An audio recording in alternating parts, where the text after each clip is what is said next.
धर्म और विज्ञान के बीच की लड़ाई ये काफी पुराना है। आपको आए दिन इंटरनेट पर, टीवी पर साइंस एंड रिलीजन को एक दूसरे के आमने सामने खड़ा करके डिबेट करवाते हुए देखने को मिल जाएगा।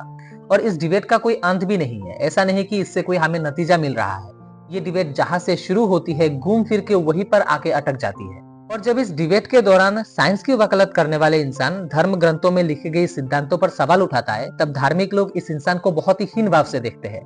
अब मैं तो सैल्यूट करता हूँ उन लोगों को जो धर्म जैसे सेंसिटिव मुद्दों पर भी सवाल उठा पाते हैं, क्योंकि इसके बाद जो खतरों का सामना उन्हें करना पड़ता है ये बहुत ही भयंकर होता है। तो आज के इस वीडियो में हम धर्म और विज्ञान के बीच में लड़ी गई पहली लड़ाई, जो Galileo and Roman Catholic church के बीच में लड़ी गई थी, इसके बारे में विस्तार से जानेंगे। आखिर गैलीलियो ने बाइबल के किन सिद्धांतों को चैलेंज किया था जिस वजह से उन्हें उम्र कैद की सजा सुनाई गई, और किस कारण उनके मृत्यु के बाद उनके 3 उंगलियों को काट के रख दिया गया था।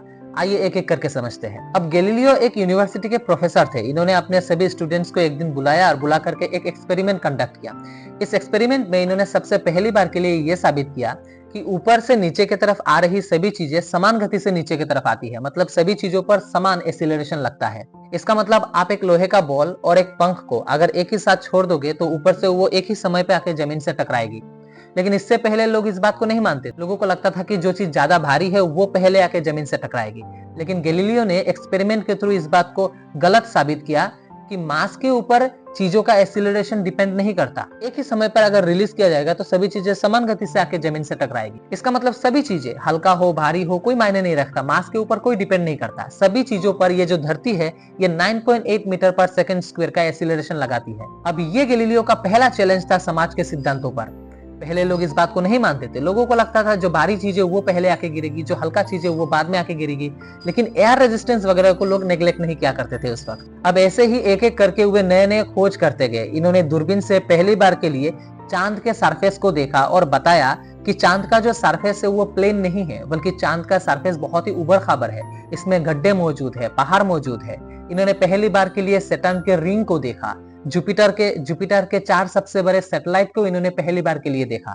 और जैसे जैसे ये सब चीजों की खोज होती गई, लोगों के सामने ये सब बातें आती गई, प्रचार होता रहा, इनका पॉपुलैरिटी बढ़ते गया। अब ये चौंकाने वाली बात इसलिए थी क्योंकि इससे पहले लोग इस बात को मानते थे कि ये जो चांद, तारे, दूसरे प्लैनेट्स, ये सूरज, ये सभी पृथ्वी के इर्द गिर्द घूमती है। मतलब पृथ्वी सेंटर पर है और ये सभी चीजें घूमती है। लेकिन ऐसे में अगर कोई आके ये कहने लगे कि दूसरे प्लैनेट्स के पास अपने सैटेलाइट से वो सैटेलाइट्स उस प्लैनेट्स के चारों तरफ घूमती है, तो ये बहुत बड़ी बात थी उस समय के लिए। अब ये सब खोज करने के बाद भी गैलीलियो धार्मिक लोगों के खिलाफ नहीं आए थे। वो बाइबल में लिखी गई सिद्धांतों पर फिर भी विश्वास करते थे। लेकिन एक दिन एक ऐसा घटना हुआ जब निकोलस कोपरनिकस ने पहली बार के लिए ये थियरी सबके सामने रखा कि जो सूरज है वो सेंटर में है और सूरज के चारों तरफ धरती घूमती है, ना ही धरती सेंटर में है। और ये बात बाइबल के खिलाफ थी। और इस बात को पहली बार के लिए पब्लिश किया निकोलस कोपरनिकस ने। लेकिन वही लोगों को कोपरनिकस के बातों का कोई भरोसा नहीं हुआ। इवन गैलीलियो को भी ये थियरी बकवास लगता था। लेकिन जैसे जैसे समय बीता, गैलीलियो इस थियरी को स्टडी करने लगे, अच्छे से समझने लगे। फिर इनको इस बात का पूरा भरोसा हो गया कि ये जो थियरी है ये सही है। धरती सेंटर में नहीं है बल्कि सूरज ही सेंटर में है।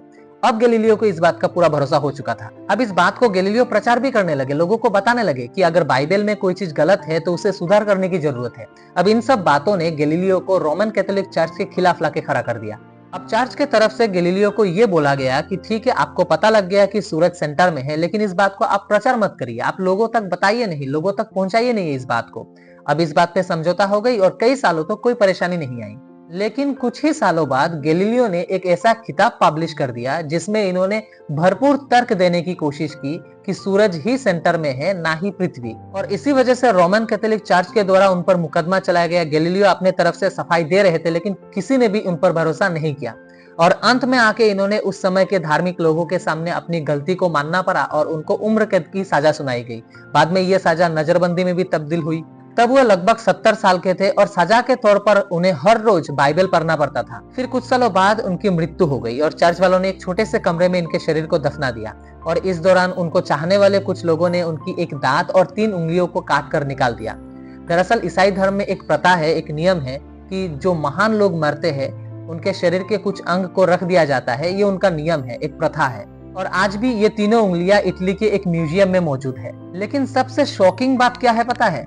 गैलीलियो के साथ जो अन्याय हुआ है, इस बात को समझने में चर्च वालों को 300 साल से भी ज्यादा वक्त लग गया। मिलते हैं नेक्स्ट किसी वीडियो में।